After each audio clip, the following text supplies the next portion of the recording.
Champion Kolkata night Riders ইতিহাস গড়তে চলেছে। প্রথমবারের মতো কেকেআর তাদের ট্রফি নিয়ে সারা দেশে ঘুরবে, যা এটা একটা দারুণ ব্যাপার না, যে এই প্রথম কোনো আইপিএল দল যে শহরের বাইরে ট্রফি নিয়ে যাচ্ছে। কারণ হচ্ছে যে কেকেআর চায় যেসব ফ্যানেরা সারা বছর দলকে ভালোবাসে, সমর্থন করে, তাদের কাছে ট্রফিটা নিয়ে যেতে। এই বছর ট্যুর শুরু হচ্ছে 14ই ফেব্রুয়ারি থেকে গৌহাটি থেকে এবং শেষ হবে 16ই মার্চ কলকাতায়।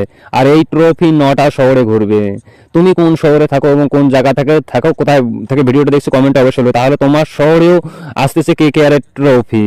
যদি তাহলে আসে তোমার অবশ্যই মিস করো না। এটা শুধু ট্রফি দেখা নয়, এটা তোমরাও মজার গেমসে খেলতে পারবে, যেমন ক্রিকেট রক পেপার সিজার এবং ক্রিকেট বন। যারা খেলবে তারা কিছু গিফট পাবে। কেকেআর গ্রুপ সিএম বিন্দাদি বলেছেন যে আমাদের ফ্যানেরা আমাদের পরিবার, আমরা গত বছর কলকাতায় বিজয় মিছিল করতে পারিনি, তাই আমরা নিজেরাই ট্রফি নিয়ে যাচ্ছি ফ্যানেদের কাছে।